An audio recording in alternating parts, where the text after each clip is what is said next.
ఈ విధంగా చెప్పండి. వధింపబడిన గొర్రె పిల్ల శక్తి, ఐశ్వర్యము, జ్ఞానము, బలము, మహిమ, ఘనత, స్తోత్ర ప్రభావములు పొందుటకు అర్హుడు. ఆమేన్. సింహాసనాసీనుడైన వానికి, దేవుని గొర్రె పిల్లకు స్తోత్రము, ఘనత, మహిమ, ప్రభావములు ఇప్పుడును సర్వయుగములు కలుగునుగాక. ఆమేన్. అలాగే దేవుని పరిశుద్ధ వాక్యము తిమోతి రాసిన మొదటి పత్రిక 3వ అధ్యాయం 16వ వచనం. 1 తిమోతి 3:16. నిరాక్షేపముగా దైవభక్తిని గూర్చిన మర్మము గొప్పదై ఉన్నది. ఆయన సశరీరుడిగా ప్రత్యక్షుడయ్యను, ఆత్మ విషయమున నీతిపరుడని తీర్పు పొందెను, దేవదూతలకు కనబడెను, రక్షకుడని జనములలో ప్రకటింపబడెను, ఆరోహణుడై తేజోమయుడయ్యను. తల్లవంచండి. అందరము ఏకీభవించే విధంగా ప్రార్థన చేద్దాం. పరిశుద్ధాత్మ, లేఖనములు మీవి ఉత్తమ బోధకుడా, దైవవేశముతో నీ ప్రేరేపణతో వ్రాయబడిన లేఖనములు ఈ స్థలము నుండి సంఘము నీ మహిమల రాకడకు సిద్ధపడాలని, సువార్త విని గ్రహించలేని వారు ఉన్నారు మా గ్రామంలో. వారు నీ రక్షణ సువార్త వింటూ ఉన్నప్పుడు యేసు ఎవరో తెలుసుకోవటానికి కృపను గ్రహించండి ప్రభువా. నేను నిష్ప్రయోజకుడను, బలహీనుడను.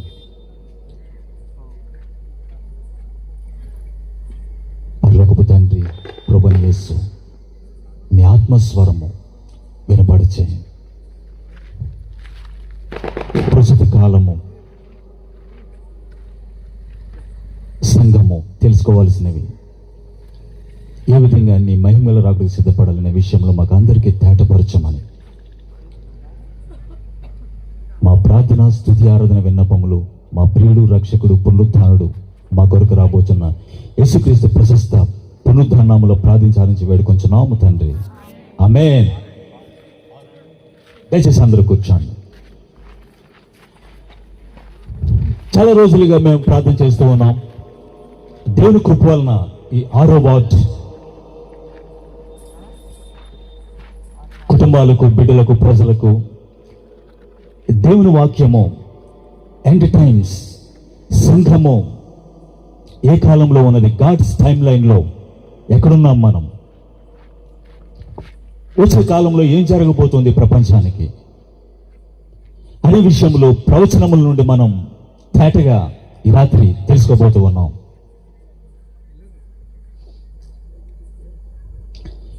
ఈ మధ్యన మన దేశంలో 3 సంవత్సరముల బాలుడు, 3 years ఓల్డ్, 3 సంవత్సరముల బాలుడు, పశ్చిమ బెంగాల్, కోల్కతా సిటీ, అతనికి రాష్ట్రపతి ద్రౌపది ముర్ము ద్వారా అవార్డు అందించబడింది. ప్రధానమంత్రి రాష్ట్రీయ బాల్ పురస్కార్. అక్కడ కూర్చున్న వాళ్ళందరూ ఆ 3 సంవత్సరాల పిల్లగాడిని ప్రశంసించారు. ఇంతకేమిటి అతను చేసింది? చెస్ ప్లేయర్, చెస్ అనగా చదరంగం. 3 సంవత్సరముల పిల్లగాడు అద్భుతంగా చెస్, చదరంగం ఆడుతూ ఉన్నాడు. ఇంటర్నేషనల్ చెస్ ఫెడరేషన్ ఫైడ్ అంటారు, క్యాపిటల్ FIDE, ఫైడ్. వాళ్ళు ఈ 3 years పిల్లగాడిని గుర్తించి రేటింగ్స్, ఏలో రేటింగ్స్ అంటారు, గ్రాండ్ మాస్టర్లు, చెస్ అంటే చదరంగం, బహుశా మీలో కొంతమంది తెలిసిన వాళ్ళు కూడా ఉంటారు. వాళ్ళు అతనికి 1555 పాయింట్స్ ఇచ్చారు. 1000 పాయింట్స్ దాటితేనే చాలా ఎక్కువ చెస్ గేమ్లో. 1555 పాయింట్స్ ఇచ్చారు ఈ పిల్లగాడికి 3 సంవత్సరంలో. ప్రపంచవ్యాప్తంగా అతనికి గుర్తింపు వచ్చింది. ప్రధానమంత్రి రాష్ట్రీయ బాల్ పురస్కార్ అవార్డు రాష్ట్రపతి చేతుల మీదుగా తీసుకున్నాడు. ఎందుకు ఇప్పుడు మనం చెప్పుకుంటున్నాం? చెస్ గేమ్ గురించి మనం చూస్తే కింగ్ రాజు ఉంటాడు, అందులో క్వీన్ లేక మంత్రి మినిస్టర్ అంటాం. తర్వాత రూక్ ఏనుగు, తర్వాత నైట్ గుర్రము, బిషప్ శకటం, పాన్స్ సైనికులు సోల్జర్స్. వీటితోటి ఇద్దరు ప్లేయర్స్ ఆడేది 66 గడిలు ఉంటాయి, జస్ట్ 64 స్క్వేర్స్. ఈ గడిల్లో ఇప్పుడు ప్రశ్న ఏమిటన్నట్లయితే, ప్రధానమంత్రి నరేంద్ర మోడీ గారు అడిగారు ఆ పిల్లగాడిని, ఆ బహుమతి తీసుకున్న తర్వాత వెంటనే పట్టుకొని, ఎలా నేర్చుకున్నారు అబ్బాయి అని. మమ్మీ డాడీ పేరెంట్స్ ద్వారా నాకు మాట మొదలైంది. తర్వాత వాళ్ళు ఒక కోచ్ని పెట్టారు. ముందైతే ఇంట్లోనే నేర్చుకున్నాను మదర్ తల్లి ద్వారా. 64 గడిలు. బహుశా చెస్ మన దేశంలోనే పుట్టిందని చెప్తూ ఉంటారు, చదరంగం. ఇందుకే మనకు తెలియదు. భారతదేశంలో చెస్ హబ్ ఇండియా, భారత్. అందులో తెలుగు ప్రజలు చాలా మంది గ్రాండ్ మాస్టర్స్ అయ్యారు, ప్రపంచవ్యాప్తంగా గుర్తింపులు వచ్చాయి. ఇంతకీ 64 గడిల్లో ఒక్కొక్కటి ఎలా కదలాలి, ఒక రూక్ ఏనుగు ఎలా నడవాలి, క్వీన్ లేక మినిస్టర్ ఎలాగ మూవ్ అవ్వాలి, ఇవన్నీ ఆ పిల్లగాడికి పుట్టుకతోటే వచ్చాయని ఒకరి వాదన. సహజంగా పుట్టుకతోటే వచ్చాయి, పుట్టుకతోటే. ప్రాడిజీ, జీనియస్, ఎంతమంది నమ్ముతారు ఆ విషయం? పుట్టుకతోటి అవి తెలిసిపోయి అని. మరొక వ్యక్తి చెప్తున్నాడు, లేదు, పేరెంట్స్ నేర్పారు వాటిని. ఎందుకంటే సేమ్ చదరంగము, చెస్ యుద్ధరంగం వంటిదే. ఆ పాన్స్, ఆ రూక్ ఏనుగులు, సైన్యము ఎలా కదలాలో, ప్రతిదీ కింగ్ను ఎలాగా క్యాప్చర్ చేయాలో, పట్టుకోవాలో, ఇది పుట్టుకతోటి ఎవ్వరికి తెలియదు. సహజంగా వచ్చేసిందంటే ఎలా ఉంటుంది? చెట్లకి కొమ్మలకి వేలాడుతున్న గూడు, బర్డ్స్ నెస్ట్, పిచ్చుకలు కడతాయి కదా, అవి వాటంతట అవే చెట్లకి మొలిచాయి అన్నట్టుగా ఉంది. బాల్యంతో ఇది వచ్చేసిందంటే ప్రతి నెస్ట్, గూడు ఓ పక్షి చేత నిర్మించబడింది. అర్థవంతమైన గేమ్, రూల్స్, పాయింట్స్, రెగ్యులేషన్స్, నియమము, పద్ధతి, ఒక ఆర్డర్ ఒకరి చేత నేర్చుకోవాలి. అది సహజంగా రావు, పుట్టుకతోటి. నేటి ప్రపంచమును మనం చూస్తూ ఉన్నప్పుడు, నేటి ప్రపంచములో విభిన్న మతములు, రిలీజియస్గా మతములుగా ఉన్నటువంటి నేటి ప్రపంచములో ప్రపంచ వాదన ఏమిటన్నట్లయితే, క్రైస్తవులు ఇది కూడా ఒక మైనారిటీ రిలీజియన్, ఒక మతం. అన్నిటిలో ఇది ఒకటి. అయితే ఇప్పుడు నేను ఈ విధంగా అడుగుతూ ఉన్నాను, రైట్, క్రైస్తవుల దేవుడు మనల్ని సృష్టించాడు, క్రైస్తవుల దేవుడు మనల్ని నిర్మించాడు. ఒక గుండె, కిడ్నీస్, ఒక లివర్, ఈ విధంగా మనల్ని 2 చెవులు, ఈ విధంగా నిర్మించాడు క్రైస్తవుల దేవుడు అనుకుందాం. మరెందుకు గుండె ఆగిపోతున్నప్పుడు, హార్ట్ స్ట్రోక్స్, ఫెయిల్యూర్ అవుతున్నప్పుడు, వేరే రిలీజియన్స్కి వాళ్ళకి వాళ్ళు దేవుళ్ళు దేవతలు ఉన్నారు కదా, ఇస్లాం, హిందూ అందరికీ ఉన్నారు కదా, వాళ్ళెందుకు ఈ హార్ట్ ఫెయిల్ అయితే మరోటి పనిచేస్తుంది కదా అనుకొని ఎందుకు నిర్మించలేదు? సాధారణంగా లాంగ్ జర్నీ ఫ్లైట్స్, విమానంలో ప్రయాణిస్తూ ఉన్నప్పుడు, ఊరికే హైదరాబాద్, రాజమండ్రి కాదు, ఒకేసారి 15 గంటలు లాంగ్ జర్నీ చేస్తున్న ఫ్లైట్స్కి ఎయిర్ బస్, బోయింగ్ ఫ్లైట్స్ పెద్దవి, 1500 కూర్చుంటారు అనమాట. అక్కడ 2 పైలట్స్ మాత్రమే కాదు, 2 ఇంజన్స్ కూడా ఉంటాయి, ట్విన్ ఇంజన్స్, డబల్ ఇంజన్స్. ఎందుకు పెట్టారు? ఈ లాంగ్ జర్నీలో ఒకవేళ విమానము ఒకటి ఇంజన్ గాలిలో మేఘాలను దాటి వెళ్తున్నటువంటి దాదాపు 34,000 అడుగులు అనమాట భూమి నుంచి పైకి.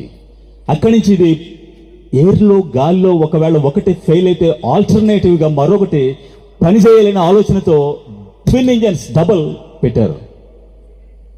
ఇప్పుడు నా ప్రశ్న ఏమిటి అన్నట్లయితే, రాకెట్స్ కూడా అంతరిక్షంలోనికి వెళ్ళడానికి డబుల్ ఇంజన్స్ ఉంటున్నాయి. ఒకవేళ ఇన్ కేసు ఒకటి ఫెయిల్ అయితే ఆల్టర్నేటివ్గా అనుకోకుండా మరొకటి పనిచేయాలి. మరి ఇప్పుడు నేను అడుగుతున్న ప్రశ్న ఏమిటన్నట్లయితే, క్రైస్తవ దేవుడు ఏదో ఒక గుండు మాత్రం మనకు పెట్టాడు అనుకుందాం ఎగ్జాంపుల్. మరి మిగతా రిలీజియన్స్ అని పిలువబడేది సపరేట్, ప్రతి రిలీజియన్కి సపరేట్ గాడ్ అయితే, సపరేట్ దేవుడు అయితే, ఎందుకు ఒకటి ఫెయిల్ అయితే మరొకటి లివర్ కాలేయం రెండోది ఎందుకు పెట్టలేదు? గుండె ఒకటి పోతే ఆల్టర్నేటివ్ పనిచేయడానికి మరొకటి ఎందుకు పెట్టలేదు? అంటే రిలీజియన్, మతం అని చెప్పుకుంటున్నది ఏదైనప్పటికీ వన్ గాడ్, వన్ సిగ్నేచర్ కనపడుతూ ఉంది. ఆల్ హ్యూమన్ బీయింగ్స్ అన్ని చోట్ల చూస్తున్నప్పుడు వన్ డిజైన్, ఒక నిర్మాణము, వన్ ప్యాటర్న్, ఒకటి క్రమము, విధానము, వన్ సిగ్నేచర్, ఒకటే సంతకం. ఆయనే దేవుడు. ప్రియమైన దేవుని బిడ్డలారా, నేటి ప్రపంచములో మనం చూస్తున్నటువంటి గృహ నిర్మాణాలు తీసుకోండి, మనం వేసుకున్నటువంటి రోడ్స్, స్కూల్స్, హాస్పిటల్స్, ఇవి వాటంతటవే గాల్లోంచి వచ్చినాయా? ఎంత మాత్రం కాదు, మనకు తెలుసు ఒకని చేత నిర్మించబడ్డవి. ఒకసారి ఒక వ్యక్తి మ్యూజియం, ఫోటో గ్యాలరీస్, చిత్రపటాలు వేలాడదీసి అక్కడికి వెళ్ళి చూస్తూ ఉన్నాడు ఒక్కొక్కటి. అందులో ఒకటి చాలా అవార్డు వచ్చింది. ఆ చిత్రపటం దగ్గర ఆగి వెంటనే అతను చెప్పింది ఏమిటన్నట్లయితే, అందరూ చూస్తూ ఉన్నారు అక్కడ టూరిస్టులు, ఈ ఆర్టిస్ట్ ఎవరు, అద్భుతంగా అతను చిత్రించాడు, ఆర్ట్ వేశాడు ఇది అని చెప్పి, పేరు చూడాలి ఎవరెవరని అడిగాడు. పక్కన ఉన్న వ్యక్తి మరొకళ్ళు ఏం చెప్పారంటే, ఏ వ్యక్తి దాన్ని ఆర్ట్ గీయలేదు, దానికి అదే దానంతట అదే ఉందే అక్కడ తగిలించారు, దొరికింది మ్యూజియంలో అంటే ఒప్పుకుంటారా మీరు? ప్రతి ఆర్ట్ వెనుక ఆర్టిస్ట్ పర్సన్ ఉన్నాడు, డిజైన్, నిర్మాణం వెనుక డిజైనర్ ఉన్నాడు. ఇది నేడు ప్రపంచంలో మనం చూసినప్పుడు ఇటు ఆఫ్రికన్ నల్లజాతీయులు అని చెప్తున్నాం, ఇటు యూరప్, ఇటు జర్మన్ ఇటువైపు ఉన్నవాళ్ళు, ఇటు అమెరికన్, ఇటు ఆసియన్, మన హిందుస్థాన్, ఇండియా, ఇటు శ్రీలంక, ఎటు చూసినా గుండె ఎక్కడ ఉండాలి అక్కడే ఉంది. మూత్రపిండాలు, కిడ్నీస్ ఎక్కడ ఉండాలి, లివర్ ఎక్కడ ఉండాలి. నిజంగా మనం అనుకుంటున్నాం హార్ట్ గురించి బాగా శ్రద్ధ తీసుకోవాలని. మీకు విషయం తెలుసా, మానవ శరీర నిర్మాణంలో మొత్తము ఎక్కువగా పాటుపడుతూ, ప్రయాసపడుతూ, ఎక్కువ పనులు చేసేది గుండె, కిడ్నీస్ కాదు, లివర్. సుమారు 500 రకాల పనులని అంచనా. ఈ లివర్ కాలేయానికి మరొక విశిష్టమైనది ఉంది. ఒకవేళ అది డ్యామేజ్ అయ్యి కట్ చేస్తే మరలా అది పునరుత్పత్తి, మరలా అది కట్ చేసింది మరలా పెరుగుద్దంట. మానవ దేహంలో అది ఒకటే ఉంది అలాగా. ఇలాంటి అర్థవంతమైన నిర్మాణము, అర్థవంతమైన సృష్టి. చిన్న విషయాన్ని నేను చెప్తాను చూడండి. మన చుట్టూ ఉన్నటువంటి ఈ ప్రపంచం నుండి ఒకసారి మనం పైకి నక్షత్రాలను, సోలార్ సిస్టమ్, సౌర కుటుంబాన్ని, వీటన్నిటిని మనం చూస్తూ ఉన్నప్పుడు ప్రతి గ్రహము, ప్లానెట్ ఉండాల్సినటువంటి దూరము సరిగ్గా ఎలా ఉందన్నట్లయితే, మీ ఇంటిలో పైన సీలింగ్ ఫ్యాన్ ఉంది, అది సడన్గా అకస్మాత్తుగా దానంతటితో వచ్చిందంటే ఎవరు అంగీకరిస్తారు?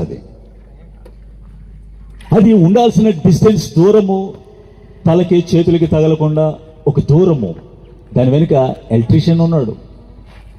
ఆ విధంగానే విశ్వములో ఉన్నటువంటి నక్షత్రములు, వాటి దూరము, సూర్యుడు, భూమి దూరము, ఇవన్నీ శాస్త్రవేత్తలు ఆశ్చర్యపోయింది ఏమిటన్నట్లయితే, భూమి తిరుగుతున్నటువంటి కక్ష, ఆర్బిట్, సూర్యునికి భూమికి ఉన్నటువంటి దూరము, ఒకవేళ భూమి తిరుగుతూ ముందుకు వెళితే కొంచెం ఒక చిన్న విషయం చెప్తాను చూడండి. మనం నలుగురు పిల్లల్ని ఒక హాల్లో మన ఇంట్లో వదిలేసి మీరు తిరగండిరా నడవండిరా అని కళ్ళు మూసుకుని తిరగమంటే ఎంతసేపు తిరుగుతారు వాళ్ళు? ఒకళ్ళు తాకుండా గుర్తుకోకుండా ఉంటారా? పిల్లల్ని వదిలేస్తే నలుగురిని తిరగమని కళ్ళకి కట్టి గంతలు. కానీ విశ్వంలో తిరుగుతున్నటువంటి గ్రహములు, నక్షత్రములు, మండలములు ఇవి ఒకదానికొకటి కొల్లాయిడ్, గుర్తుకోకుండా, ఒకదానికొకటి డాష్ అవ్వకుండా, దగ్గరికి రాకుండా నిర్దిష్ట ఏ కాన్స్టెంట్ ఆర్బిట్ కక్షలో డ్రైవ్ చేస్తున్నది ఎవరు?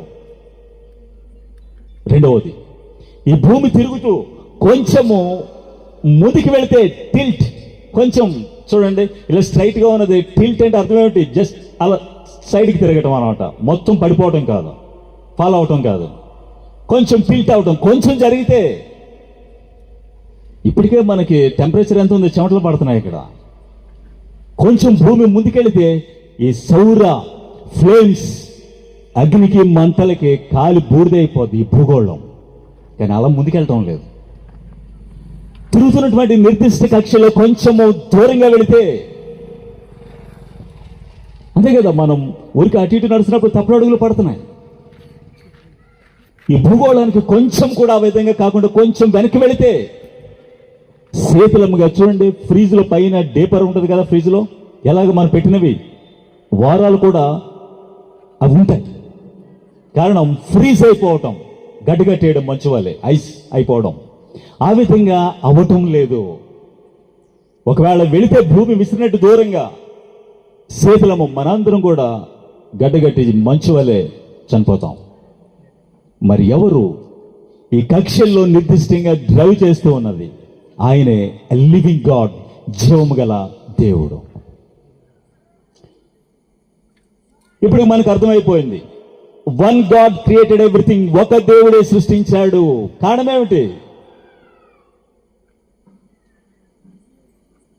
ఒక దేవుని సిగ్నేచర్ అంటే అతని ప్రింట్స్, మూలాలు అతనివి కనపడుతూ ఉన్నాయి. ఇందాక మీకు చెప్పాను కదా, ఒక 3 years బాయ్ చెస్ ఏ విధంగా 64 గడుల్లో, మీ తెలుగులో చెప్పాలంటే ఏనుగు, గుర్రము, శకటం, ఇవి పాన్స్, సోల్జర్, సైనికుడు ఎలా నడవాలో ఇవన్నీ ఎత్తులు అంటాం. ఈ మూవ్స్, స్టెప్స్ ఎలా వచ్చాయి? సమ్ వన్ బిహైండ్, వెనుకున్నది పేరెంట్స్. ఆ పిల్లగాడిని కలిసింది ప్రపంచంలో అత్యంత మేధావిగా చెప్పబడుతున్నటువంటి నార్వే చెస్ ప్లేయర్ కార్ల్సన్. అతన్ని చాలా ప్రశంసించాడు, మెచ్చుకున్నాడు. 5 years దాటలేదు ఇంత ఆడుతున్నాడని. అంటే అర్థవంతమైనటువంటి నిర్మాణము, అర్థవంతమైన meaningful design, structure, someone behind that. ఎవరు ఉన్నారు దాని వెనుక? ఆయనే దేవుడు.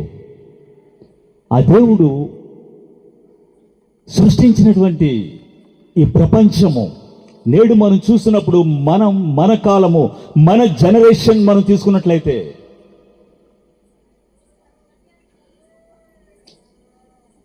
నేడు హాస్పిటల్స్, ఈ కోర్ట్స్, లా అండ్ ఆర్డర్, ఈ చట్టము, వ్యవస్థలు, పరిస్థితులు మనం చూస్తున్నప్పుడు 1,000 మందికి క్యాన్సర్ సర్జరీలు ట్రీట్ చేసినటువంటి, రేడియేషన్ ఇచ్చినటువంటి ఓ డాక్టర్ ఈ విధంగా చెప్పాడు. చెడ్డ అలవాట్లతో టుబాకో పొగ తాగటం, ఈ గుట్కాలు, వీళ్ళకి కదా క్యాన్సర్లు వస్తున్నాయి. కానీ 10 ఏళ్ల అమ్మాయికి ఎందుకు వచ్చింది? ఏ అలవాట్లు ఉన్నాయి? ఏమీ లేదు. మరి ఎందుకు వచ్చింది? చెడ్డ అలవాట్లే కదా, పొగ తాగాలి, టొబాకో, లేకపోతే ఈ ఉంటాయి కదా కొన్ని పాన్ పరాగ్, గుట్కాలు తిన, వాళ్ళకి కదా వచ్చేది. 10 years పిల్లలకి ఎందుకు వచ్చాయి? అంటే ఎవరో కారణం ఉంటుంది దానికి. ఏమై ఉంటుంది? ఎందుకు వచ్చింది? అసలు క్యాన్సర్ అంటే అర్థం ఏంటి? అసలు ఆ పేరు ఉపయోగిస్తున్నాం కానీ తెలుగులో ఏంటి దానికి పేరు తెలియదు. అదే పేరు. దేవుడు నిర్మించినటువంటి మానవ శరీరాన్ని మనం తీసుకున్నట్లయితే శిరస్సు, హెడ్ ఉంది కదా. మన శరీరంలో మొత్తం కూడా ప్రతిది కూడా, చర్మము మొత్తం అంతా కూడా కణముల చేత నిర్మించబడింది. సెల్స్ అంటాం. సెల్ అనగానే మనకి సెల్ ఫోన్ అనే తెలుసు. ఇప్పుడు మన కణములు సెల్స్ అంటున్నాం. ఇవి ఏర్పడినటువంటి కణము కొన్ని రోజుల్లో చనిపోవాలి, కొత్త కణం రావాలి.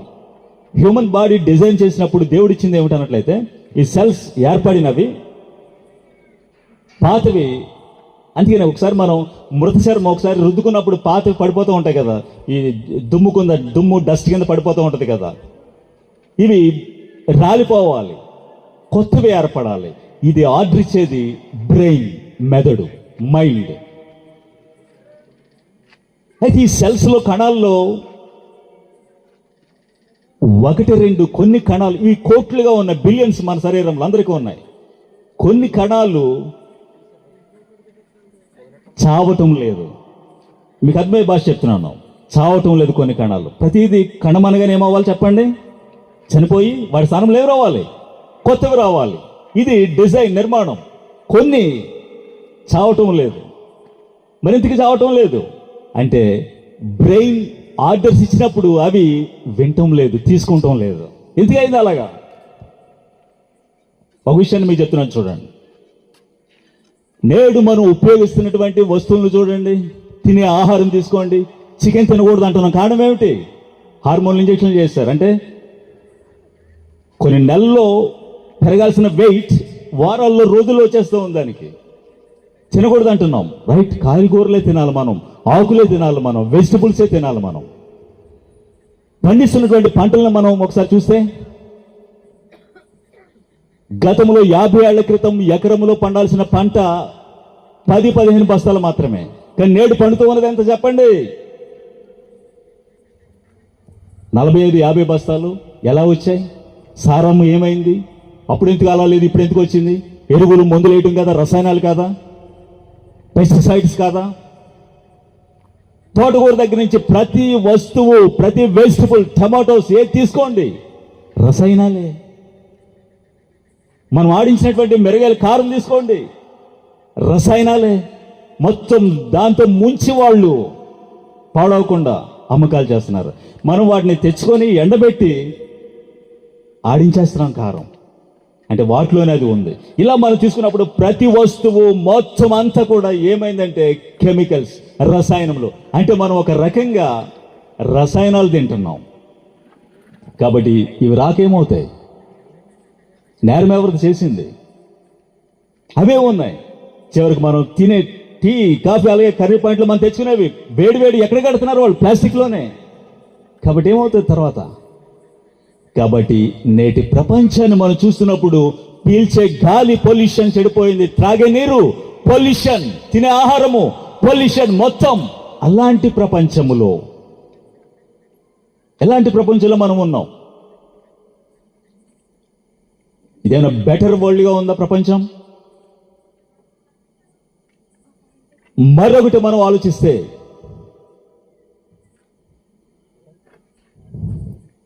ఈ మధ్య కాలంలో ప్రపంచవ్యాప్తంగా ఇటు యూరప్ అగ్రదేశాల్లో, ఇండియా, భారతదేశంలో భార్యాభర్తలు కొట్టుకొని డివోర్సెస్ దాకా వెళ్ళిన సందర్భాలు ఏమిటో తెలుసా మీకు? TV and mobiles. భోజనం చేసేటప్పుడు కూడా భార్య భర్తలు కూర్చొని మాట్లాడడానికి టైము లేదు, మధ్యలో మొబైల్, సెల్యులార్. పేరెంట్స్ పిల్లల్ని ముఖాలు చూసి ఎంతకాలం అయింది? ఎక్కువ సమయం గడుపుతూ ఉన్నది ఎక్కడ? మొబైల్. కాబట్టి ఈ టెక్నాలజీ, ఈ స్క్రీన్, ఇవి చూస్తూ ఉన్నప్పుడు క్రమంగా రాత్రులు వీళ్ళకి నిద్ర రావటం లేదు. నిజమా కాదా? పిల్లలు 1 year old, సంవత్సరం లాగైనా మనం రైమ్స్ అయినా మరొకటైనా ఏమిస్తున్నాం?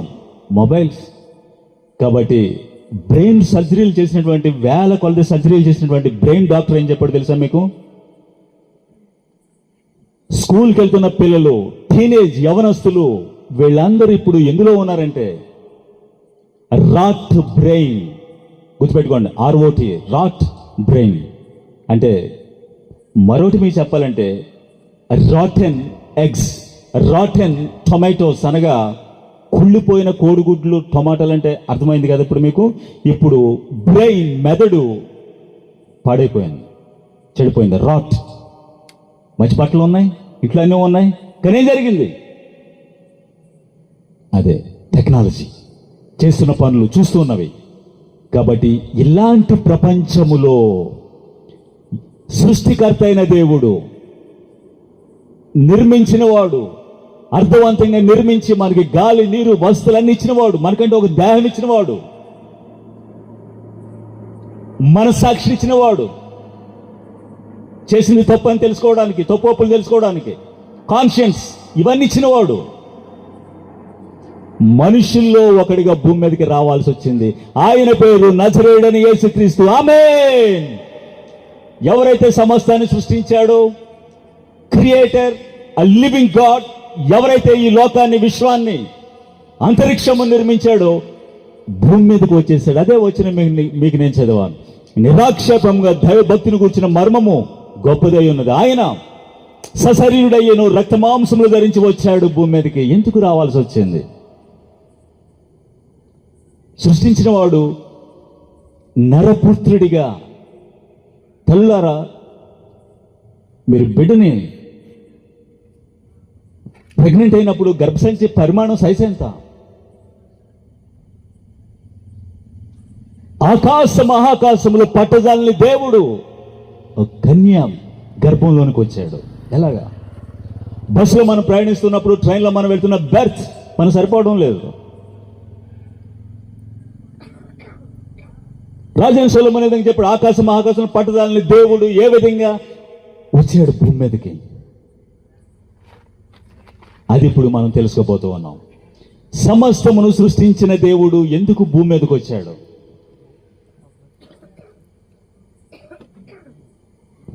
లూకా సువార్త 19వ అధ్యాయము 10వ వచనంలో, నశించిన దాన్ని వెతికి రక్షించుటకు మనిషి కుమారుడు భూమి మీదకి వచ్చాను.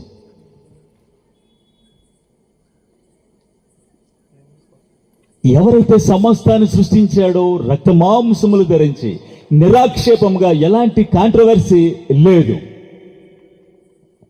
మీకు ఆల్రెడీ నేను చెప్పాను, రిలిజియన్, మతము ఏదైనా నిర్మించిన వాడు, డిజైన్ చేసిన వాడు, వన్ గాడ్ వన్ సిగ్నేచర్ అని ఆల్రెడీ మీకు చెప్పేసాను. ఆయన ఎందుకోసం రావాల్సి వచ్చింది? నశించిన దాన్ని వెతికి రక్షించటానికి. ఎరుకో గురించి మనం చాలాసార్లు విన్నాం. జెరికో, జెరికో అనగా అర్థం ఫ్రాగ్రెన్స్, సెంట్, పరిమళము, సువాసన అని అర్థం. ఎరుకోలో ఒక ధనవంతుడు ఉన్నాడు, పేరు జకయ. పేరుకు అర్థం కూడా ఉంది, ప్యూర్ ఇన్నోసెంట్, నిర్మలము, ఇన్నోసెంట్ అనగా మంచివాడు, అమాయకత్వం, మంచిదే, మంచివాడే, చెడ్డవాడు కాదని అర్థం. పేరుకి అర్థం చెప్తున్నాను. జకయ. ఎరుకో, ఎరుకోకు ఒకటి ఉందా, అది సుందరమైన నగరమే, కానీ ఆ ప్రాంతపు నీళ్లు చెడ్డవి, అవి తాగితే మరణం అని ఎలీషా ప్రవక్త కాలంలో చెప్తే, ఆయన వచ్చి ఆ ఊట దగ్గరికి వెళ్ళి, ఎరుకో ఊట దగ్గరికి వెళ్ళి, కొత్త పాత్ర, అందులో కొంచెం ఉప్పు వేసి అక్కడికి వెళ్ళి ప్రార్థించే విధంగా చెప్పాడు, ఇక నుండి ఈ నీళ్ళ వలన ఎవరికి మరణము కలగదు. ఇలాంటి ఎరుకోలో ప్రభువైన యేసుక్రీస్తు శరీరధారిగా భూమి మీద ఆయన నడుస్తూ ఉన్నప్పుడు, ఎరుకో పట్టణానికి వచ్చేసరికి ప్రభువైన యేసుక్రీస్తు గురించి స్వజనులు, పరిసయ్యులు, శాస్త్రులు, సద్దుకాయులు, వాళ్ళకి అర్థం కాకుండానే ఉంది, మెస్సియా ఈయనేనా? మెస్సియా అంటే ప్రభువైన యేసుక్రీస్తు ఎవరు? దావీదు కుమారుడు, వాగ్దానం చేయబడ్డాడు, దావీదు సింహాసనం మీద నిరంతరము యుగయుగములు ఏలినని.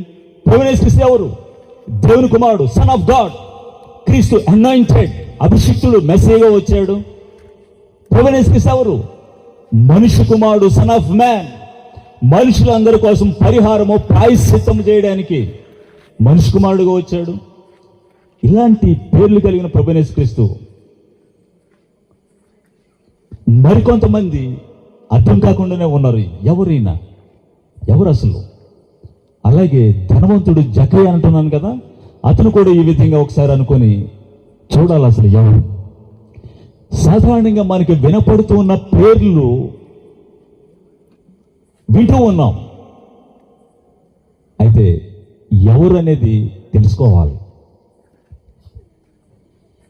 ప్రభువైన యేసుక్రీస్తు వినపడుతూ ఉంది, ఆ పేరు, ఆ నామము జీసస్ క్రైస్ట్ అనేది వినపడుతూ ఉంది. కాబట్టి ఎవరైనా, అయితే ఈ జక్కయ్య ధనవంతుడు, ట్యాక్స్ కలెక్టర్ అంటే పన్ను వసూలు చేసేవాడు, సుంకము ట్యాక్స్ వసూలు చేసేవాడు, ధనవంతుడు, రిచ్ మ్యాన్ జెరికోలో.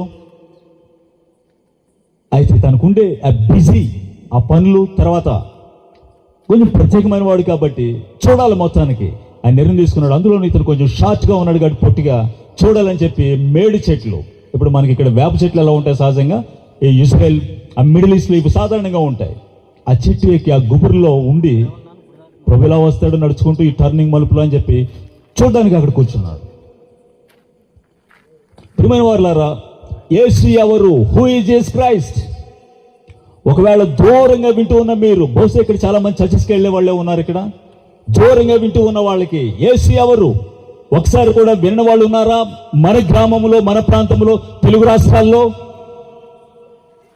అఫ్కోర్స్ ప్రధాని నరేంద్ర మోడీ కూడా తెలుసు, పేరు తెలుసు, ఎవరో పూర్తిగా తెలియదు. Name, film actors, business people, politicians. క్రిస్మస్కి వెళ్తున్నారు కదా వీళ్ళు కేకులు కట్ చేయడానికి, తెలుసు యేసు ఎవరు, విన్నారు, పేరు కంప్లీట్గా తెలియదు. అందరిలో ఒకడు. ఒక రోజున దీనికి సెటిల్ చేయాలి ఇష్యూని అని చెప్పి ధనవంతుడు మేడి చెట్టు ఎక్కాడు.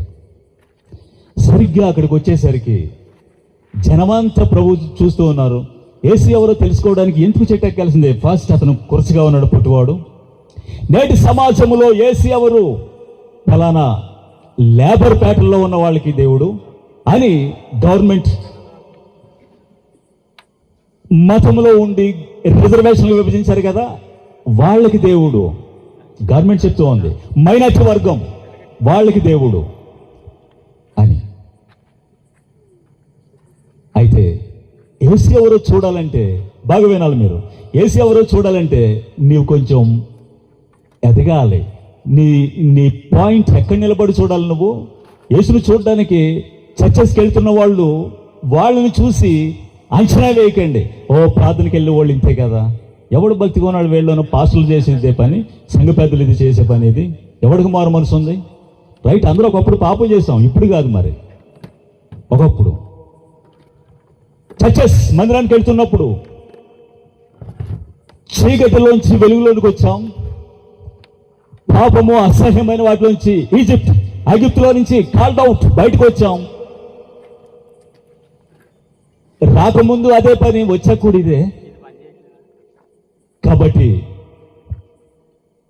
యేసు ఎవరు అనుకున్న వాళ్ళు కొంతమంది వేళ్ళను చూసి యేసుని చూడడం మానేశారు. యేసుని చూడాలన్నప్పుడు వేళే కనపడుతున్నారు ముందు. ఆ పాస్టర్ లాంటి రా, చర్చ లాంటిదిరా, పాటలు పాడతారు కానీ అన్నీ ఆ పనులే. వేళ్ళను దాటి నువ్వు చూడగలగాలి యేసుక్రీస్తును. Praise the Lord. ఈ చచ్చిన సమాజములో, చచ్చిన నులివెచ్చని క్రిస్టియన్స్, నామినల్ క్రిస్టియన్స్ వేళ్ళని చూస్తే యేసుని కనిపించడు. ఎందుకంటే అక్కడ లేడు, వాళ్ళు లేడు. యేసుని నువ్వు చూడాలంటే you have to grow more. పైకి ఎదగాలి నువ్వు, అంటే మేడి చెట్టు ఎక్కటం, అది అర్థం. ఒక అపాయింట్మెంట్ తీసుకోవాలి, ఒక టైం మోకరించాలి. అసలు ఎవరు నువ్వు? ఆ టైం రానే వచ్చేసింది. ప్రభువుని పిలుస్తున్నాడు, హే జక్కయ్య, నీవు దిగిరా, నేడు నేను నీ ఇంట ఉంటాను. జక్కయ్య ఆశ్చర్యపోయాడు. నేనేదో ఆయన చూడాలనుకుని నేను వస్తే నన్ను చూసేశాడు, నా పేరు ఈయనకెలా తెలుసు? దిగాడు, త్వరగా దిగాడు. ప్రియమైన దేవుని బిడ్డలారా, యేసుక్రీస్తు పేరు వినబడుతూ ఉన్నప్పుడు, బాగా వినాలి మీరు, దూరం నుంచి వింటూ ఉన్నవాళ్ళు, యేసుక్రీస్తు అనే పేరు వినబడుతూ ఉన్నప్పుడు ఆయన్ని కలుసుకోవడానికి, తెలుసుకోవడానికి, వినడానికి లేట్ చేస్తే నష్టపోతావు. రెండవది, యేసుక్రీస్తు వినపడుతూ ఉన్నప్పుడు ఎవరు అసలు?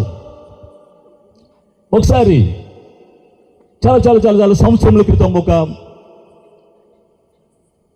ఒక ప్రాంతంలో చాలామంది టూరిస్టులు వెళ్ళి అక్కడ ఉన్నటువంటి రాజుల చిత్రపటాలు, కింగ్స్ పోర్ట్రైట్స్ చిత్రపటాలు, అక్కడ హిస్టరీ చరిత్రలో అన్ని డైనాసిటీ రాజులకు సంబంధించిన వాళ్ళు ఒక్కొక్క రాజ్యము ఎవరు ప్రారంభించారు, ఎవరి ద్వారా ముందుకెళ్ళింది, ఎంతకాలం పాలించారనే వాళ్ళ చిత్రపటాల పేర్లు మొత్తం అక్కడ వేలాడుతూ ఉన్నాయి. అందులో ఒక అమ్మాయి చూడడానికి వెళ్ళింది. ఆమె ఒక్కొక్కటి చూస్తుంటే గైడ్ ఉంటాడు కదా, గైడ్ అనగా వివరించేవాడు, ఇదేమిటి అని అతను చెప్పుకుంటూ వెళ్తున్నాడు. సరిగ్గా ఈ అమ్మాయి వచ్చేసరికి ఇక్కడ చిత్రపటం. వెంటనే అడిగింది, ఈయన కూడా రాజేనా? అతను ఎస్ రాజు అని చెప్పాడు. ఏమిటి? మిగతా రాజులకు ఉన్నట్టుగా ఈయనకి సువర్ణ కిరీటం లేదు, ముళ్ళ కిరీటం. మిగతా రాజుల చేతుల్లో కట్టున్నట్టు ఖడ్గం ఈయనకి లేదు, మేకులతో కొట్టబడ్డాయి. మిగతా రాజులు పాదరక్షలు షూస్ వేశారు, మేకులు కొట్టారు. ఈయన కూడా రాజేనా? అతను చెప్పాడు, ఎస్ అమ్మ, ఈయన కూడా రాజే, ఈయన యూదుల రాజు, ఈయన సమాచారము బైబిల్లో ఉంటుంది. ఆ చిత్రపటం తర్వాత ఇంకా రాజుల చిత్రపటాలు చాలా ఉన్నాయి. ఈమె అక్కడే ఆగిపోయి తన హోటల్ రూమ్కి వెళ్ళి ప్రార్థించిన మోకరించి రక్షించబడింది. Praise the Lord. యేసు ఎవరు? ఆయన గురించి విన్నప్పుడు, తెలిసినప్పుడు నువ్వు తెలుసుకోవాలి. ఆయన గురించి తెలుసా నీకు? తెలుసుకోవాలి. ఎందుకు? నీవు నశించిపోతున్నావు అని అప్పుడు కానీ నీకు తెలియదు. ఆయన తెలుసుకుంటేనే నీకు అర్థమవుతుంది నీవెవరో. రైట్? యవనస్తుడికి నన్నాలుగా రక్షించాడు. ఆయన ఎవరో అని నువ్వు చూడడానికి వెళితేనే ఆ వెలుగు నీలో పడుతుంది. అప్పుడు నీవేవో నిజ స్వరూపం అర్థమవుద్ది. ఒకసారి ఒక పెద్ద హోటల్లో ఒక యంగ్ బిజినెస్ పర్సన్ ఒకడు యవనస్తుడు ఆ హోటల్లో దిగాడు. ఆ దిగిన తర్వాత రాత్రి ఎందుకు అతను స్నానం చేయాలి. అక్కడ ఖరీదైన హోటల్ కాబట్టి పూల్ ఉంది, అక్కడ స్విమ్మింగ్ పూల్ ఉంది అక్కడ. కాబట్టి అతను నిద్రపాటుగా వచ్చి చూస్తే అంతా కూడా లైట్ ఆఫ్ చేసి ఉన్నాయి, వెన్నెలు మాత్రం ఉంది పైన. అతను ఆ పైనుండి డైవ్ చేయడానికి దూకడానికి వచ్చి ఒకసారి అలాగ వంగి చేతులు ఎలా చాపాడు, దూకుతాడు అన్నమాట లోపలికి నీళ్లలోనికి.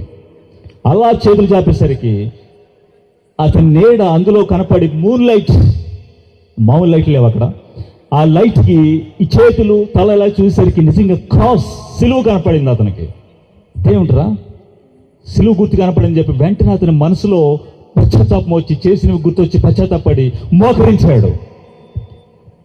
వెంటనే లైట్లన్నీ ఆన్ అయినాయి అక్కడ.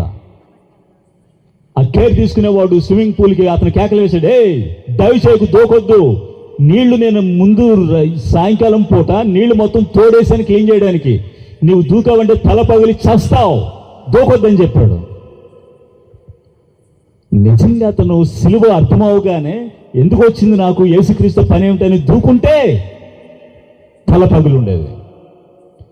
అతను వెంటనే మోకరించాడు. ప్రియమైన దేవుని బిడ్డలారా, యేసు ఎవరు? యేసుక్రీస్తు గురించి మాట వినపడుతున్నప్పుడు నీవు సెటిల్ చేసుకోవాలి. నీ స్పిరిచువల్ లైఫ్, నీ స్పిరిట్, నీ హార్ట్, నీ సోల్. ఎక్కడున్నావు నువ్వు? ఎలాగున్నావు నీవు? ఇంకా తెలియటం లేదు నీ గురించి. మనందరి గురించి మనం మాట్లాడుతున్నాం, వాళ్ళు ఎలాగా, వాళ్ళు అలాగా, ఎలా చేశారు, అలా చేశారని. నీ గురించి, your own heart, own life. ప్రభువైన యేసుక్రీస్తు జక్కయ్య ఇంటికి వెళ్ళిన తర్వాత ప్రభు అక్కడ ఏం మాట్లాడడం లేదు. ఇలాంటి ఇప్పుడు గంట నుంచి ప్రసంగాలు చేస్తున్నాం, ఆయన ఏం మాట్లాడలేదు, కూర్చుని చూస్తూ ఉన్నాడు. శిష్యులు అలా కూర్చున్నారు. అప్పుడు జక్కయ్య ప్రభు వంక చూస్తూ వెంటనే లేచి నిలబడ్డాడు. అప్పుడు ఈ విధంగా చెప్తూ ఉన్నాడు, ప్రభువా, నేను అక్రమంగా ఎవరిదైనా తీసుకుని ఉంటే 4 రెట్లు మరలా చెల్లించేస్తాను, నాస్తులో సగం పేదలకు ఇచ్చేస్తాను. ఇదేమిటి? ఎవరు చెప్పారు ఇలా చేయమని? అంటే ధనవంతుడు, ప్యూర్, పేర్ల మంచి అర్థం. ఇలాంటి వ్యక్తి అంతకుముందు ఎందుకు అలాగనలేదు? అంతకుముందు ఆ ఊర్లో అతన్ని వేలెత్తి ఎవడు చూపించలేడు, చూపిస్తే ఊరుకోడు. ఇప్పుడు ఎవరు చెప్పారు అంటే యేసుక్రీస్తు నిజమైన వెలుగు. చూడండి, మనం మన ఇళ్లలో ఉంటున్నప్పుడు మనం తలుపులు బిగించి కిటికీలు బిగించి మొత్తం మూత వేసి పెడితే డంజియన్ చీకటి గుహలా ఉంటుంది లోపల. అది పైన సూర్యుడు ఉన్నాడు మధ్యాహ్నం. కిటికీలు తీస్తేనే రేస్ కిరణాలు లోపలికి వస్తాయి, తెలుసు కదా మనకి. ఓపెన్ చేస్తేనే కిటికీలు. దీనికి వాస్తు అవసరం లేదు. కట్టుకోవాలి తూర్పు పడమరా. సూర్యుడి కిరణాలు సన్ రైజెస్ రావాలంటే ఓపెన్ యువర్ విండో, కిటికీ తెరు, హృదయం తెరు. అతనికి జీవపు వెలుగు వచ్చింది కాబట్టి అతను వెంటనే లేచి తన గురించి చెప్పుకుంటున్నాడు, ఒప్పుకుంటున్నాడు. పిల్లల రక్షణ అలా మొదలవుద్ది. సాల్వేషన్ ఎవరో నీ గురించి చెప్పినప్పుడు తెలుసుకోవడం కాదు. నీకు మురుకుంది, నీ వస్త్రాలు సరిలేవు, డాగులు ఉన్నాయి, నీ ముఖం సరిలేదు అని చెప్పడం కాదు. నీ అద్దంలో చూసుకున్నప్పుడే తెలవాలి నీకు. దేవుని వాక్యము మిర్రర్. ఇది మనం వింటున్నప్పుడు ప్రభు అయిన యేసుక్రీస్తు ఎవరు? దేవుని కుమారుడు మెస్సియా. ప్రభు అయిన యేసుక్రీస్తు ఎవరు? మనిషి కుమారుడు, మనందరికీ రక్షకుడు, సాల్వేషన్ మన కొరకు వచ్చాడు. ఎవరు? దావీదు కుమారుడు. ప్రభు అయిన యేసుక్రీస్తు ఎవరు? దావీదు సింహాసనమును సర్వయుగములు పాలించును. అంటే నేటి ప్రభుత్వాలు ఎంతకాలం ఉంటాయి? అది కూడా నేను చెప్తున్నాను ఇప్పుడు మీకు, జాగ్రత్తగా వినండి. ప్రభు అయిన యేసుక్రీస్తు ఎవరు? రాజులకు రాజు, ప్రభులకు ప్రభు. ప్రభు అయిన యేసుక్రీస్తు ఎవరు? రక్షకుడు, అభిషేక్తుడు, మెస్సియా. ప్రభు అయిన యేసుక్రీస్తు ఎవరు? మీకు ఆల్రెడీ నేను చెప్తున్నాను, ప్రస్తుత ప్రపంచము పడిపోయి ఉన్నది, చెడిపోయి ఉన్నది. ఎందుకు? పాప మరణ నియమము క్రింద ఉన్నది. తెలుసా మీకు? ప్రస్తుత ప్రపంచంలో ఫిల్మ్ యాక్టర్లు చూడండి, పొలిటీషియన్లు చూడండి. మనం సూపర్ స్టార్ అని మనం మీరు మూవీస్ చూస్తున్నారు, మీరు వెళ్తున్నారు కదా. వాళ్ళ పిల్లలు చేసేవేమిటి? డ్రగ్స్ అమ్మకాలు జరుగుతున్నప్పుడు హైదరాబాద్లో రిపోర్ట్స్ చూడండి, చెన్నైలో రిపోర్ట్స్ చూడండి, అసెంబ్లీలో కూర్చుని ఎమ్మెల్యేలు చూస్తున్న మొబైల్స్లో ఏమిటి చూడండి. ఏమిటి జరిగేది? దేవుని వాక్యం విధంగా చెప్తూ ఉన్నది, నశించిన దాన్ని వెతికి రక్షించడానికి వచ్చాడు కాబట్టి. యేసు ఎవరో తెలుసుకోవటంలో చూడండి, సాధారణంగా బిబ్లికల్గా బైబిల్లో ఉన్నటువంటి విషయాలన్నీ ప్రభువుని చూపెడుతూ ఉన్నాయి. ఆదికాండం నుంచి ప్రకటన గ్రంథం వరకు. బియాండ్ ద బైబుల్, బైబుల్కి అవతల, పరిశుద్ధ లేఖనాలకి అవతల ఎవరైనా అసలు యేసుక్రీస్తు గురించి మాట్లాడారా? ఇప్పుడు చూడండి, మన్మోహన్ సింగ్ ప్రధానిగా ఉండగా ఆంధ్ర తెలంగాణ విడిపోయిందని మనందరికీ తెలుసు. మనలో ఎవరైనా పుస్తకం రాస్తే తర్వాత 100 ఏళ్లకి అది ఎవరికి దొరికిన మన్మోహన్ సింగ్ ప్రభుత్వంలో ఇక్కడ కిరణ్ కుమార్ రెడ్డి ముఖ్యమంత్రిగా ఉండగా ఆంధ్ర తెలంగాణ డివైడ్ అయ్యింది. నమ్మడానికి అనుకూలంగా లేదా? ఇది ఖచ్చితంగా ఉంది. బైబిల్లో ఉన్నటువంటి ఈ మత్తయి ఎవరు, మార్క్ ఎవరు, ఈ జాన్, యోహాన్ ఎవరు, లూకా ఎవరు? వీళ్ళు ఐ విట్నెస్. వీళ్ళు యేసుక్రీస్తును ఫిజికల్గా చూశారు. ఆ టెస్ట్ మనీ. ఒకసారి నేను శ్రీకాకుళంలో సువార్త గాస్పల్ అందించడానికి వెళితే అక్కడ ట్రాక్ట్స్ పత్రికలు ఇస్తూ ఉంటే ఒక పెద్ద ఆయన నడుస్తూ ఉన్నాడు. వెంటనే ఆయనకి నేను ఒక ట్రాక్ట్ ఇచ్చాను. ఎన్నెల పట్టుకుని కొత్త నిబంధనలో ఉన్న మత్తయి మార్కు ఏమంటారని చెప్పాడు. సువార్తలు గాస్పల్ అండి అని చెప్పాను. అతను నవ్వుతూ, గాస్పల్స్ కాదయి, టెస్టిమోనీస్ అని చెప్పాడు. అంటే అర్థం ఏంటి? ప్రత్యక్ష సాక్ష్యములు. మత్తయి, మార్కు, లూకా, యోహాను, పౌలు రాసిన పత్రికలు. వీళ్ళు ఫిజికల్గా ఐ విట్నెస్. ఇప్పుడు నన్ను చూస్తే మీరు రాయొచ్చు, పలానా రోజు పలానా తారీఖున ఒకడు వచ్చేలా బోధించాడని. 100 ఏళ్ళకి చెక్ చేసుకోండి, నిజమో కాదు. I witness. కాబట్టి బిబ్లికల్గా కాకుండా బైబిల్కి ఆవల ఎవరైనా రాశారా ప్రభువైన యేసుక్రీస్తు గురించి? నిజమేనా? నజరేయుడు ఉన్నాడా? యూదుల హిస్టారియన్, చరిత్రకారుడు, యాంటిక్విటీస్ రాసిన వాడు, క్రీస్తు 90లో పుస్తకాలు రాశాడు ఇతను. ఇది బైబిల్కి సంబంధించినటువంటి స్కాలర్స్, పండితులు అందరూ కూడా ఇతన్ని ప్రామాణికంగా తీసుకుంటారు. ఇతను జోసెఫస్, ఫ్లావియస్ జోసెఫస్ ఇతను రాశాడు. ఇతను యూదుడే, కానీ రోమిల పౌరసత్వం వచ్చింది. రోమన్ ప్రభుత్వం కింద జాబ్స్ చేస్తున్నాడు అన్నమాట. ఇతను నజరేయుడు ఉన్నాడు. ఆయన ప్రవక్త, జ్ఞానం గలవాడు.